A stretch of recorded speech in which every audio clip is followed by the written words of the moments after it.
পিঁপড়ে থেকে বাঘ অবধি সকলেই নাকি তাদের যাত্রাপথে ফেলে রেখে যায় কিছু রাসায়নিক পদার্থ। সেই রাসায়নিক পদার্থের গন্ধে গন্ধে তার সাথীরা পৌঁছে যায় ঠিক নির্দিষ্ট গন্তব্যে। এই রাসায়নিক পদার্থটির নাম হলো ফেরোমন।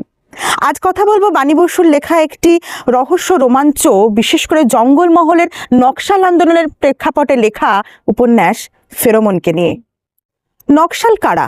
আমার বোধগম্যতা অনুযায়ী প্রত্যন্ত গ্রামের অতি দরিদ্র কিছু উপজাতি সম্প্রদায় নিজেদের এক গোষ্ঠী গড়ে তোলে। সেই গোষ্ঠীর মেন উদ্দেশ্য থাকে গভর্নমেন্ট তাদের যে অধিকার থেকে বঞ্চনা করছে সেই অধিকারগুলো গভর্নমেন্টের কাছ থেকে ছিনিয়ে আনা। তাদের অধিকার বলতে তারা তাদের প্রাত্যহিক জীবনের ভালো থাকার সামান্য কিছু অধিকারকেই তারা সামনে রাখে ঠিকই, তবে আসলে কি তাদের এই আন্দোলন তাদের সঠিক গন্তব্যে পৌঁছে দেয়? আসল যে দরিদ্র মানুষগুলো তাদের অধিকার কি আদৌ এই আন্দোলনের মাধ্যমে পুরোপুরি ফিরে পায়? এই আন্দোলন করতে তারা অ্যান্টি গভর্নমেন্ট পলিসি নিয়ে অস্ত্র তুলে ধরতেও কিন্তু দ্বিধাবোধ করে না। আপনারা কি মনে করেন? এই বইয়ের পাতায় পাতায় তার কাহিনী রয়েছে। লেখিকা এই উপন্যাসে তার চরিত্রগুলোকে সাজিয়েছেন দাবার গুটির মতো ধীরে ধীরে তীক্ষ্ণ ফলার তরবারির সূচাগ্রে। চরিত্রগুলো নিয়ে আপনাদের কিছু ধারণা দিয়ে এবার। মেদিনীপুর ইউনিভার্সিটিতে MA পড়াকালীন সাঁওতালি মেয়ে ইনা এক অকথ্য র্যাগিং এর শিকার হয়। আজ সে বন্দুকের রানী।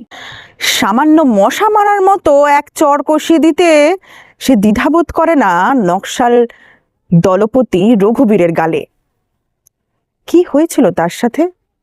কেন সে আজ বন্দুকের রানী?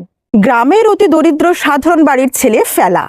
ফেল করার জন্য তার মা তার নাম দেয় ফেলা, যদিও সেই ফেলাকে মুরারি মাস্টার ঠকিয়ে চালান করে দেয় নকশাল দলে। আজ সে কেমন আছে? তার মা বোনেরা কি ভালো আছে?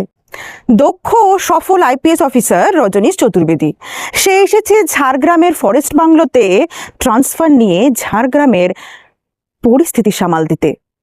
সে কি তার নিখাদ বাস্তব জীবনেও এতটাই সফল?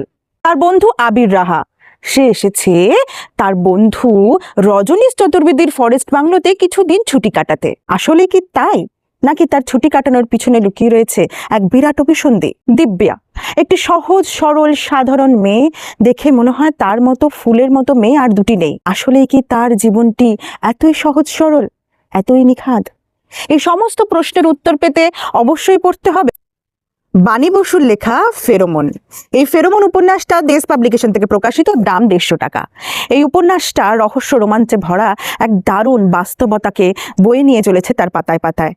অবশ্যই পড়ে দেখতে পারেন। বই পড়তে ভালোবাসলে আমার পেজটা ফলো করতে ভুলবেন না, আর ইউটিউবে দেখলে চ্যানেলটা অবশ্যই সাবস্ক্রাইব করবেন। আর আপনার একটি শেয়ার আমাকে অনেক উৎসাহ দেয়। যদি ভিডিওটা একটুও ভালো লাগে একটা কমেন্ট এবং লাইক করে যেতেও ভুলবেন না। আজ আসি, ভালো থাকবেন এবং পড়তে থাকবেন।